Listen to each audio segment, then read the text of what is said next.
is not the evidence of absence. What? Yo, big shout out to TNC for the gifted membership. Joining the sponsor. Are you kidding me right now? Spencer just called the whole city of Memphis stupid and dumb. Everybody from the DA to the police officers to the prosecutors, he called y'all dumb. Called everybody, all one of them dumb. Are you kidding me right now? This case is not about the prosecutor. This case is not about Juke. This case is not about Justin. This case is not about Cornelius. This case is about Hernandez Govan. He is the person on trial, not the city of Memphis, not the DA, not the prosecutors, not you, Hernandez Govan. That's who we are here about today. That's what this proof has been about. Embarrassed. Who should be embarrassed? You should be embarrassed for yelling at the jury like this. What the hell wrong with you? Hernandez Govan. He is the person that made the choice to get engaged in this conspiracy. He made that choice. We've talked about choices. There are a few things in life that we can control, and our choices are one of them. What choices did Hernandez Govan make? You've heard that over the last few days of the choices that he's made. His choices led us here today. All right, police, they say they didn't do a good job. Convenient story. Something, novel. Because they didn't arrest everybody has to be arrested for them to do a good job. There was a twofold investigation. Sergeant Browning and Sergeant Dabney both told you that. It's very convenient that that part was left out of the defense's argument. There's a twofold investigation. Homicide and MGU. Those are two different entities within the Memphis Police Department. There was an ongoing investigation. And as Ms. Williams mentioned in her closing statements, this is a conspiracy. It's ongoing. To let you know that they were still investigating, look at the call records. Look at when those call records were received. Now, defense will have you believe that, there are thousands and thousands and thousands of pages of call records. There are. But guess what? You'll have access to all of that, and they're on a flash drive. You can search. You can put in the numbers that were given to you. When things happen, what happened with those calls. They're there for you. There's no hiding. There's no putting them aside. They're there for you to look at. So I wanted to clear up that misstatement. The focus at the time of the incident, November 17, 2021, was on a homicide. It was not on who went to AutoZone or who went to Pressure World. The focus was on a homicide. A person was dead. The defense never mentioned that we are talking about a dead person. Dead. It's everybody's issue and fault but Hernandez Govan. The police didn't kill Adolph Thornton. Cornelius and Justin killed Adolph Thornton. But who put them together? Hernandez Govan. Look at the PowerPoint presentation that Sergeant Browning provided. It has communications that contact log was put in there for Juke and Justin on the same day, about July 27th, around that time. They looked like they exchanged numbers. And if they knew each other before then, they wouldn't have had to exchange numbers. They would have already had each other's numbers. Look at that. Look at the call detail records of Cornelius Smith. You'll see about the first time he had contact in his phone anyway with Hernandez Govan was about July 25th, 2021, around that time. All you have to do is plug the numbers in. It's not rocket science, as he'd have you believe. Hernandez Govan put these individuals together.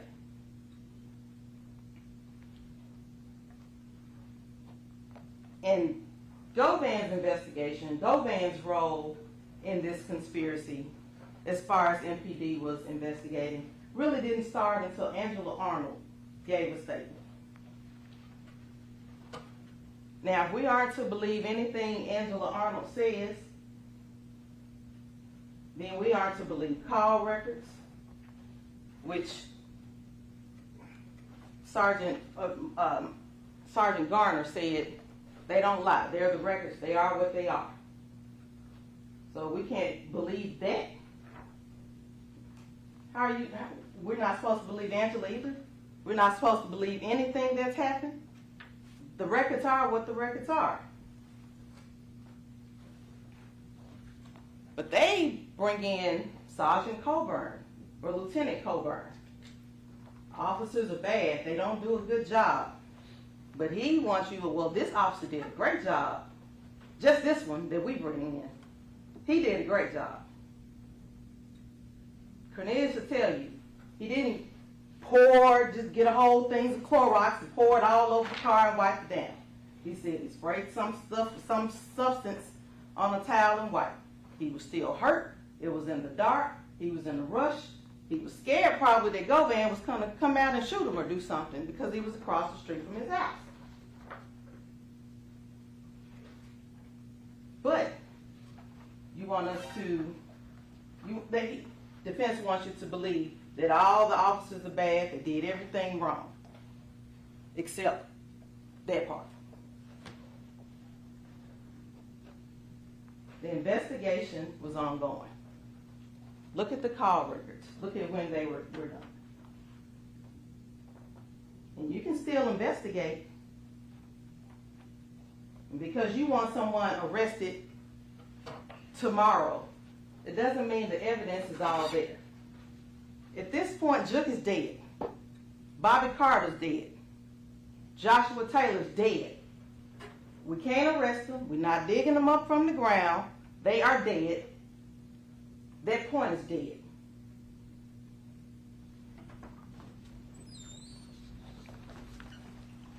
Browning just analyzed the numbers that were there. Garner said the records are what they are. They come from the phone company or from the phone. All Browning did was analyze it. To say, hey, these many calls came from this individual, this many contacts. That's all Browning was brought here to testify about.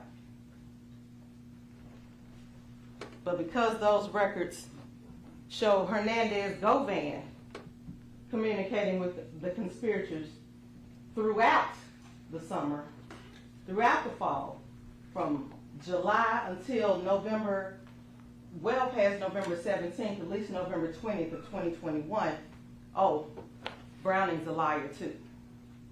And when all he did was analyze the records.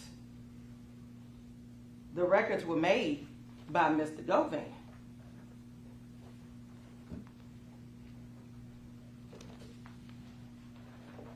Defense also brought up that basically Justin Johnson had access to Jook on his own, basically. But we know that Govan made that connection. July 27, 2021. We know that. We see that in the call records. We see it. Govan already had Jook's information. Govan already had Justin's information. This was by July 27, 2021. Govan had Cornelius' information. Govan texts Justin address to Jook's smoke shop. And the contact was created between the two while they were there. But guess who did not have contact with Jook? Cornelius. He was a part of this conspiracy as well. And he got up here and he testified, and he told you that he really didn't have much contact with you. Guess who he was communicating with? Hernandez Govan. That's who he was communicating with. And let's look at the definition of conspiracy. You just have to create that at least with just one other person. So if you take defense at his word that Justin Johnson had other conspiracies going on and this was something separate, Hernandez Govan was still egging on Cornelius. He promised to get Cornelius paid. Cornelius didn't have direct access to Juke. He told you he was trying to still get his money. December 2nd, 2021, he sent a message from Angela Arnold's phone via Instagram messaging. He said he couldn't just straight out put that, hey man, I want my money. I did what I was supposed to do. He said he sent him a message trying to get his attention. A week later, he's arrested.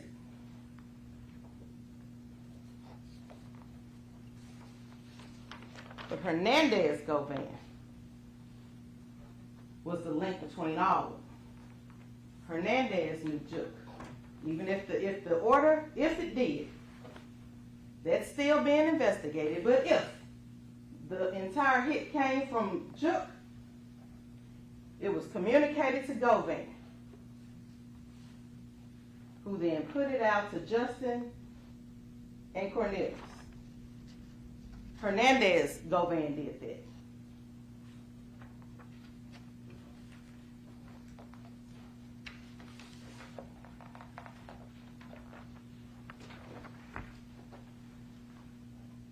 The defense also makes the assertion that for 2 weeks, Hernandez Govan didn't have any kind of contact with any of the people who did the killing. He didn't have contact with Cornelius. He didn't have contact with Justin. The phone records will tell you that that is not true. It's simply not true. The phone records are there. There was contact. There was contact the day before. There was contact the day before that. There was contact days before that. And even if they didn't talk on the phone, what is stopping them from walking to his house? Communication is there. Doing everything to take away from the fact that this trial was about Hernandez Govan. And there's nothing that says, okay, if we don't talk within 2 weeks, that all of this is out the window. Nothing in the jury instructions that the judge gave you or read to you said, all right, this conspiracy ends if we don't talk in a week. This is not girlfriend and boyfriend stuff. This conspiracy was ongoing. Hernandez Govan is just trying to pull himself away at this point. But this, Justin and Cornelius, they were put together by Govan. It's been reiterated several times. All right, even if you believe what the defense says, say Justin was conspiring with others. Okay, two things could be true at the same time. But what we do know that shortly before the turkey drive, Cornelius said that Hernandez Govan called him and Justin together and was like, hey, y'all know this turkey drive getting ready to come up. Y'all ready? Y'all ready to make this money? Y'all ready to do this? Cornelius told us that. The call records, they show that there was some communication shortly before the turkey drive, the week before Thanksgiving. And Govan just reminded them, this is your mission. This is what you're supposed to do. If you want this bread, you need to make it happen. You need to make sure that you take care of that bounty that's been out there. you need to make sure this is what you do. So Justin chose, even if there were other conspiracies, just if there were other conspiracies on the side. On November 16, 2021, Justin Johnson chose Cornelius. He chose Cornelius. The same Cornelius that he was introduced to through Hernandez Govan. That same day, Justin Johnson sent Juke a turkey text. It's the same text that defense has entered into evidence. He sent that on November 16th. Defense just showed you there was some communication with Juke on November 16th. On November 17th, again, the day of the murder, the day that Dolph was killed. Even if there were, again, other conspiracies, Justin Johnson chose Cornelius Smith to go on a hunt with him. He chose to go on a hunt with him. He chose him the day before. He chose him on the day of. And Cornelius Smith said the only way he knew who Justin Johnson was because of Hernandez Govan. He told you that several times.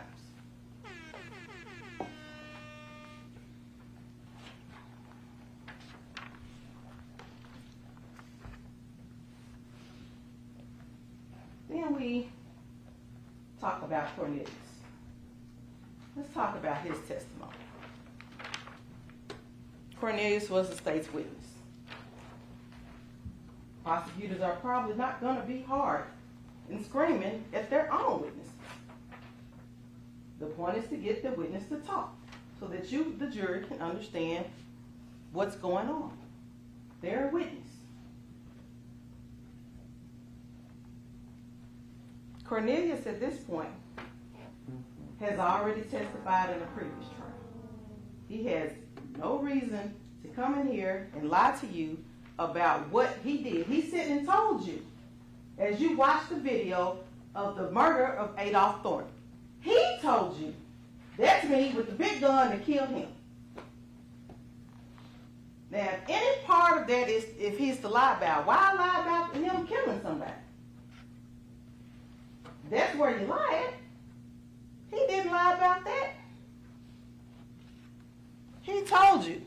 I mean, I did. But I wouldn't have known Justin Johnson except for Hernandez Govan. And he put us together to get this done. Lady Justice is blind. He told Everybody you, will get it. the defense attorney at least several times, that he was under the influence. You saw the video. Cornelius Smith was up there. He was high. Even the questions that were asked of him were confusing. And he told you, said, I don't remember. I had taken some pills, and we learned he'd been taking pills. So why at that point say anything different? Even Angela Arnold said he took some pills that day. Yeah, he may have been fine, but he told you, I've been doing this for a long time. It may not affect me the same way that it affects someone who doesn't take pills. But in addition to the pills he was taking, he took some Tylenol PM. Defense tried to make it seem like it was just, a headache medicine. But he was getting that edge. He saw the end of the road coming for him. He knew the marshals were behind him. He knew that. He's taking them pills. So they tried to get a statement out of him that day. He's all over the place. He's confused. Doesn't really say much then. But he gives a statement eventually. And he tells you on the stand what happened. How Mr. Hernandez Govan set all of this in motion. And defense, paints him as a liar. Cornelius said his game with the women. Well, Angela, She's still with him. Some kind of game. Letitia Jackson's kid's mother, he had enough game where she took his phone. He handed over his phone to her the day he got arrested. And Miss Ferguson, the neighbor, she said, he's a sweet baby, just sweet as he won't be, just slow. He helped her out. She didn't have a bad thing to say about him. Said he didn't give her $500, or someone didn't give him $500 for Cornelius. How do we know Miss Ferguson is the neighbor that happened to? Live on the street, there's several neighbors. But he brings sweet little Miss Ferguson in. We had nothing bad to say about Cornelius.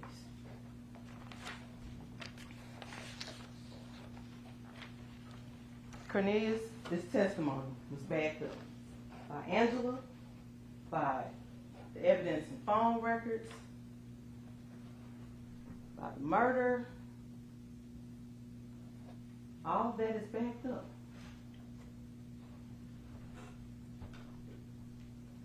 Okay, you have looks like an AutoZone receipt in a picture of it, crumbled up. You have access to the picture of that receipt. It was a picture that was in the phone that Cornelius took.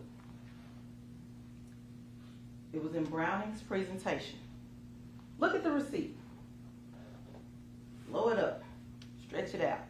You'll see that was taken, it looks like AutoZone, and it was a receipt from November 20th, 2021.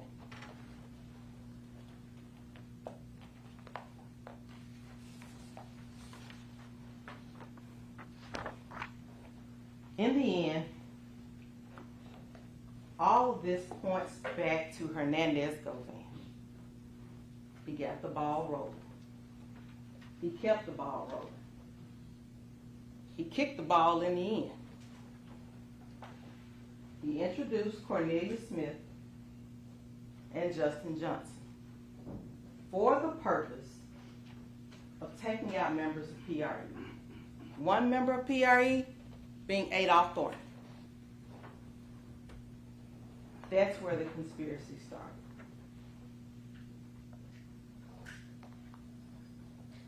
Again, all fingers point back to Hernandez Govan. Justin, Hernandez Govan. Cornelius, Hernandez Govan. Juke, as the defense keeps wanting to throw out, Hernandez Govan. And why go to Hernandez Govan house after they commit the murder? Because that was comfortable for them. No one ever said these were the smartest killers. They didn't plan on getting shot. That wasn't part of the conspiracy. When we get shot, we're going to go here. But they'd already had the getaway car at Hernandez Govan house. So they originally met at Hernandez Govan house back in July. If they would ever meet up during the time of the conspiracy, from June of 2021 until March of whenever they were arrested, the evidence is going to show that anything that I may have said, they exaggerated it. Go to Hernandez Govan's house. They're all in the video. Park your getaway vehicle.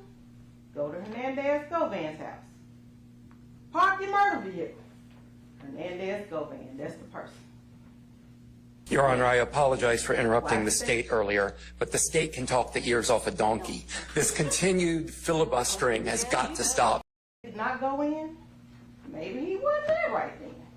Maybe he was like, someone went down, I'm getting out. Who knows? But we know what happened. We know where they went. We know that the murder vehicle was parked there. We know that the getaway truck that they used to get somewhere else was parked in front of Govan's house. We know that. Even Cornelius Smith told you, Cornelius Smith told you that Justin wanted him to meet him on the day of the murder. He wanted him to meet at Govan's house. Cornelius said he couldn't get over there. So Justin came and picked him up. Again, all of this going back to Hernandez Govan. As much as the defense tried to deflect and get you to choose different deflections, it all points back to Hernandez Govan.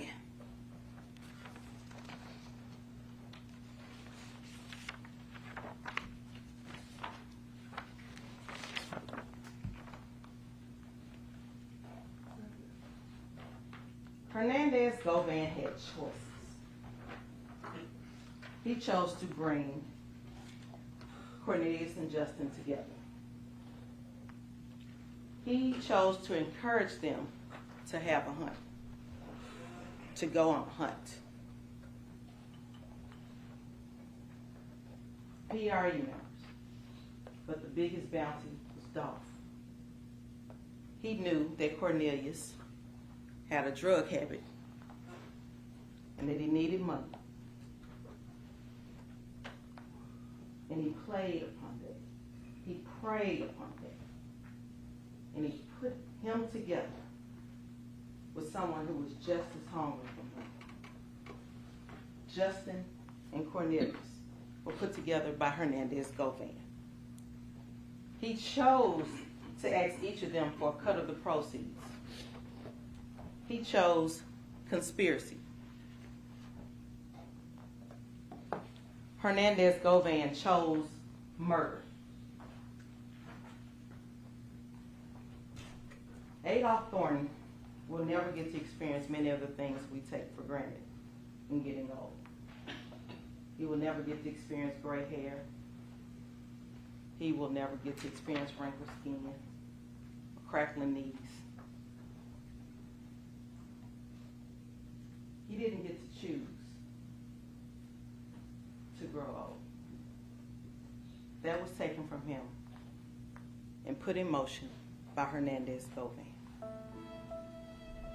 You, the jury, you have a choice. The choice is now yours. You have a choice in whether you hold Hernandez Govan accountable for his role in this murder, for his role in this conspiracy. And I ask that you choose to find Hernandez Govan guilty of murder in the first degree and guilty of conspiracy.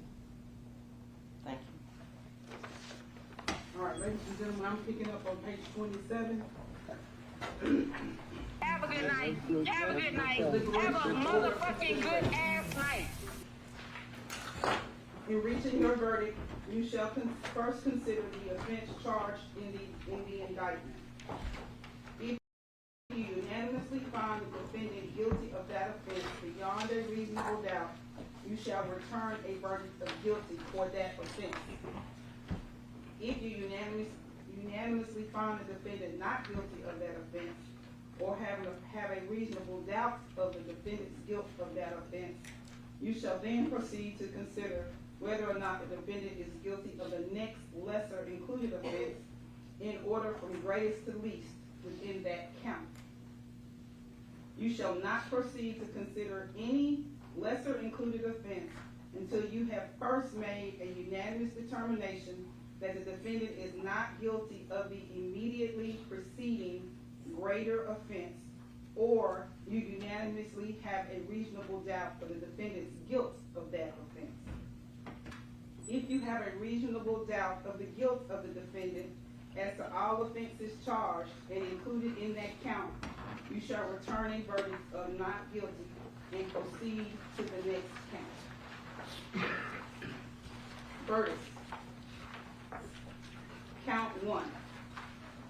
The charged offense in the first count of the indictment is conspiracy to commit first-degree murder. The lesser included offenses in order of consideration from greatest to least are facilitation to wit, conspiracy to commit first-degree murder, solicitation to wit, conspiracy to commit first-degree murder, and accessory after the fact to wit, first-degree murder. Count 2. The charged offense in the second count of the indictment is first-degree murder. The lesser included offenses in order of consideration from greatest to least are second-degree murder, facilitation to wit, first-degree murder, facilitation to wit, second-degree murder, solicitation to wit, first-degree murder, solicitation to wit, second-degree murder, aggravated assault, facilitation to wit, aggravated assault, accessory after the fact to wit, first-degree murder, assault.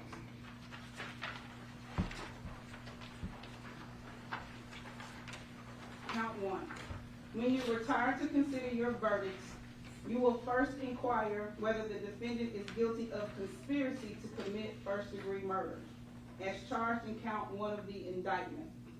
If you find beyond a reasonable doubt that the defendant is guilty of this offense, your verdict will be: we, the jury, find the defendant guilty of conspiracy to commit first-degree murder, embraced and included in count 1 of the indictment. Check the corresponding box on the verdict form and sign one of your names as foreperson. If you unanimously find the defendant not guilty of this offense, you will next inquire whether the defendant is guilty of facilitation to wit, conspiracy to commit first-degree murder, as embraced and included in count 1 of the indictment.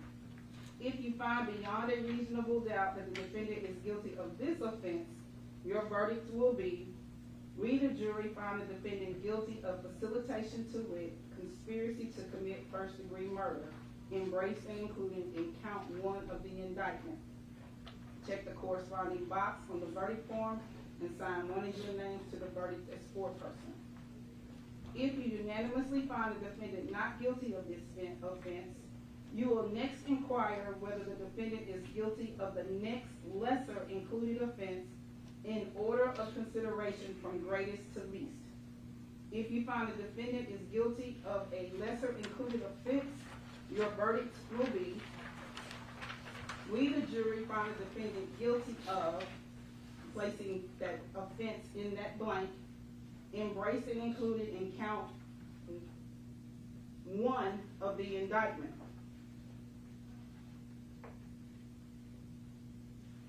Check the corresponding box on the verdict form and sign one of your names to the verdict as foreperson.